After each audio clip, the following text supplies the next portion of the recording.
ঘুরে বেড়ানো এই জিনিসটা যে আমার এত বেশি ভালো লাগে। পড়াশোনা কাজকর্ম সব বাদ দিয়ে মনে হয় এই জিনিসটাই আমি প্রতিদিন করি। এইখানে যাই, সেখানে যাই, পার্কে যাই, মেলায় যাই। আমার কেন জানি আমার ঘুরতেই বেশি ভালো লাগে। মনে হয় যে পৃথিবীতে যদি এমন কোনো নিয়ম থাকতো যে খালি ঘোরাফেরা করলেই টাকা ইনকাম করা যায় আর মানুষ শিক্ষিত হওয়া যায়, তাহলে মনে হয় আমার কাছে বেস্ট লাগতো। আজকে বসে বসে ভাবছিলাম যে কই যাব, আমার বাসায় এত বেশি বোর লাগে কেন। তারপরে দেখলাম বিজিএম ইউনিভার্সিটিতে বসন্ত উৎসব হচ্ছে। বাহ, আইডিয়া পেয়ে গেলাম। তো সেই অনুযায়ী আমি সেখানে চলেও গেলাম। আর সেখানে পরে আমাদের সেলিব্রিটি সালমান সাগর। ফার্স্টে আমি তাকে কল করলাম যে সালমান, তুমি কি এখন ইউনিভার্সিটিতে আসো নাকি বাসায় চলে আসছো? তো সে আমাকে বললো যে না, আমি ভার্সিটিতে আছি, আজকে আমার একটা সিটিও ছিল।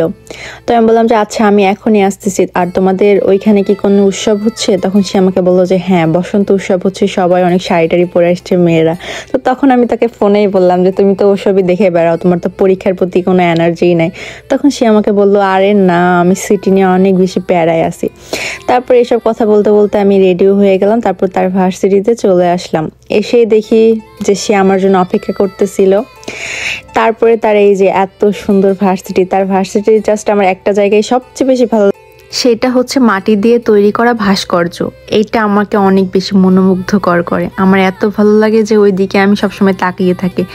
ভাবি মাঝে মাঝে যে তোমার ভার্সিটিতে কেন আমি ভর্তি হলাম না। তখন সে আমাকে বলে কি আমার ভার্সিটি থেকে তোমাকে নেবে, সেখানে সব সুন্দরী সুন্দরী মেয়েরা পড়ে, তোমার মতন খ্যাত কি পড়তে পারবে? তো আমি বলছি চুপ করো, আমি অনেক বেশি স্টাইলিশ। আচ্ছা গাইজ, আপনারা বলুন তো আমাকে কি এতটাই খারাপ দেখতে লাগে? সে সবসময় আমাকে অপমানই করে।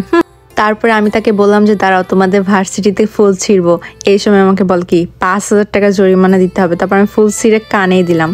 এখন আমাকে দেখে সালমান বলছে কি যে হচ্ছে তোমাকে অনেক বেশি সুন্দর লাগতেছে আজকে, কেন জানি যে রেড কি মেখে আসছো গালে। তখন আমি বলতেছি আমি ন্যাচারালি এরকম সুন্দর। তখন সে আমাকে বলছে ও আচ্ছা, তোমার মতন সুন্দর আমিও কিন্তু হতে চাই। কিছুদিন যাবৎ বাসায় বসে এত বেশি বোর হচ্ছিলাম, আর আমার মন তো পাখির মনের মতন, সবসময় ঘুরে বেড়াতেই মন চায়। তাই ওনার ভার্সিটিতে গিয়ে আমার অনেক বেশি ভালো লাগছে।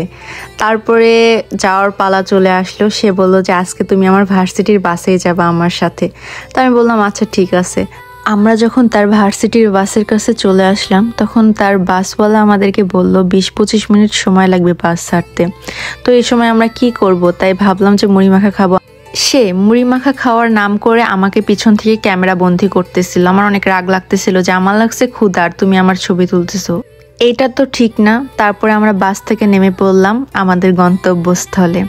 এই রাস্তাটা আমার এত বেশি ভালো লাগে। উত্তরের রাস্তাগুলো মনে হয় যে আমি সবসময় দাঁড়িয়ে থেকে ছবি তুলি। এত কেন বেশি ভালো লাগে উত্তরের রাস্তাগুলো। সো আজকের মতো ভ্লগটা এই পর্যন্তই ছিল। সবাই ভালো থাকো, আল্লাহ হাফেজ।